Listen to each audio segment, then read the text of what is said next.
A pleasant good morning. I'd like to call the Committee on Senior Citizens and Veterans Affairs to order.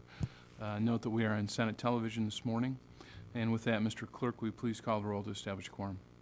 Senator Allen. Present. Senator Papa George. Here. Senator Garcia. Senator Olshovi. Here. Senator Basham. Here. Mr. Chairman, we have 4 members present, a quorum.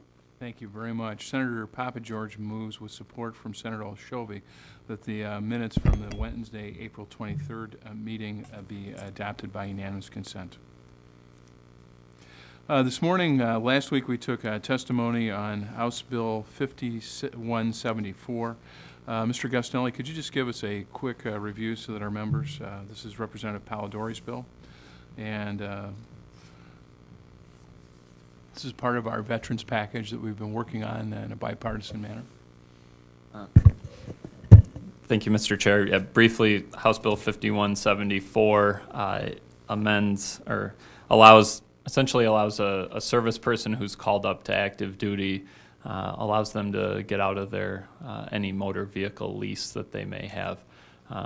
This is similar to what we did with cell phones and mortgages and those sort of things, trying to tie up any of those loose strings with respect to contracts that our service people are not going to need when they're serving in Iraq or Afghanistan. Thank you very much. We appreciate that. Supporting the bill, but not wishing to speak, is the legislative liaison for the Department of Military and Veterans Affairs. Supporting the bill, but not wishing to speak, is Doug Williams, representing the Commanders Group, the Marine Corps League, and the American Legion.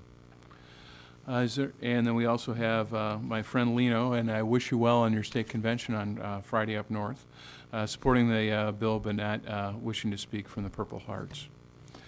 Okay, at this point in time, we have no amendments or any other further discussion. Senator Olshovi moves with support from Senator Papa George that the bill be passed, with the recommendation that the bill be passed. Seeing or hearing no further discussion, Mr. Clerk, will you please call the roll? Senator Allen. Yes. Senator Papa George. Yes. Senator Garcia. Senator Olshovi. Yes. Senator Basham. Mr. Chairman, we have 4 yes votes and 0 no votes. Thank you very much. The bill is reported with recommendation. Senator Basham moves with support from Senator Papa George that the House Bill 5174 be given immediate effect. And Mr. Clerk, will you please call the roll on immediate effect? Senator Allen. Yes. Senator Papa George. Yes. Senator Garcia. Senator Olshovi. Yes. Senator Basham. Mr. Chairman, we have 4 yes votes and 0 no votes. Thank you. Immediate effect is granted. I want to thank Michigan State University for their involvement on a variety of different areas. And today we've got a discussion on issues, and I have in front of us this morning Dr. Is it Adrian Blow? You'd like to come on forward and give us a little bit of an overview.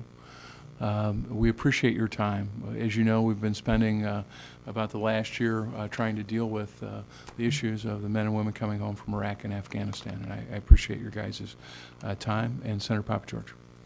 Yes, Mr. Chairman, unfortunately, I got another session going right next door, so my legislative director is here, and he'll brief me later, but I've got to get next door to Thanks. another meeting. Thank you, sir. We appreciate it. Thank you very much, and we appreciate your leadership, John. Thank you very much for being here and your effort and research. I look forward to hearing your presentation. Thank you, Senator. Thank you, members of the committee and the audience. We do have a brief PowerPoint presentation that I'll go through on the screen, and for members of the audience, there is a handout that you can follow along on. So without further ado, I'll get going on our presentation today.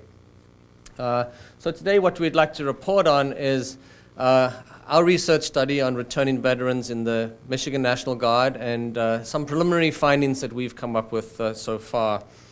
You might be aware that in the news media recently there's been many reports coming out. A recent RAND study in particular has shone a light on some of these events and some of the situations of returning veterans.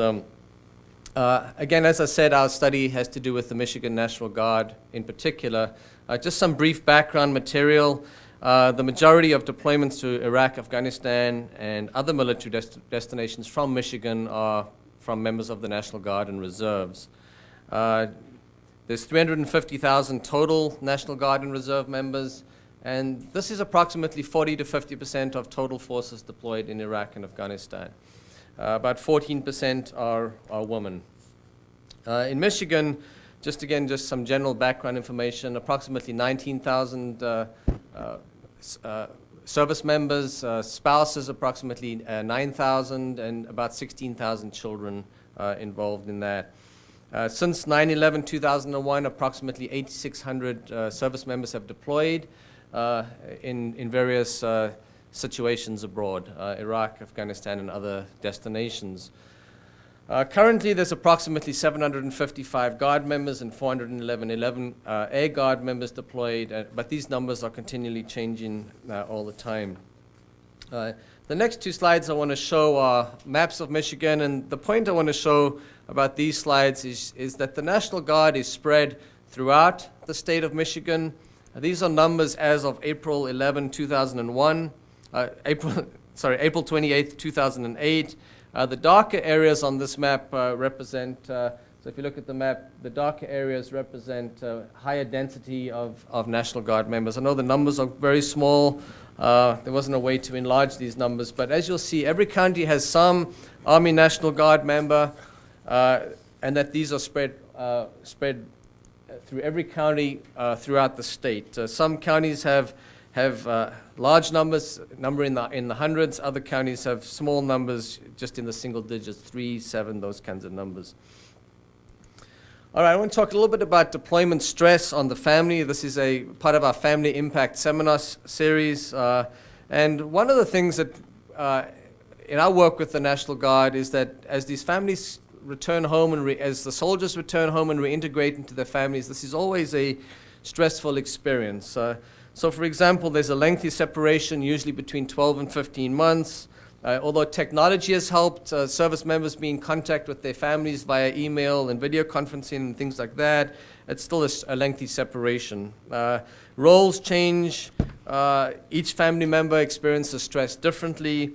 The soldier goes through things like combat stress, death to injury of a friend in a unit, concern about family back home, being far away, those kinds of things. The spouse, on the other hand, or the significant other, has to juggle the role of two parents, day-to-day stress of normal family life, worry and anxiety about the spouse and his or her safety. One of the things we're quite interested in our work is the pile-up effects, as how stressful events pile up one on the other, and sometimes these cause some pretty unique stressful situations. Something else that in our work we're very aware of is that everyone changes during a 12 to 15 month deployment. Maybe if you think of your own lives and think about how things have changed over the last year. I know in my personal case I have a whole lot of children, but over an 18-month period, they all change drastically and situations change drastically. So for example, my 2-year-old son over an 18-month period would be doing very different things over that time period. So our point here is that everyone changes. Soldiers change, spouses change, children change, and so again, this creates some unique stress within a family. So some unique issues for soldiers who are returning is that life in the civilian world is vastly different to life when you're deployed. Approximately only 1% of the U.S. population are fighting the current wars. So for service members, they're in some ways a unique group. Combat trauma, and again, the news media has really put this to the forefront of our attention, can have certainly a serious effect on physical and mental health. And then some unique issues that I want to highlight are issues related to the National Guard and Reserves, who are scattered throughout the state of Michigan. And as that map, if you might remember that map,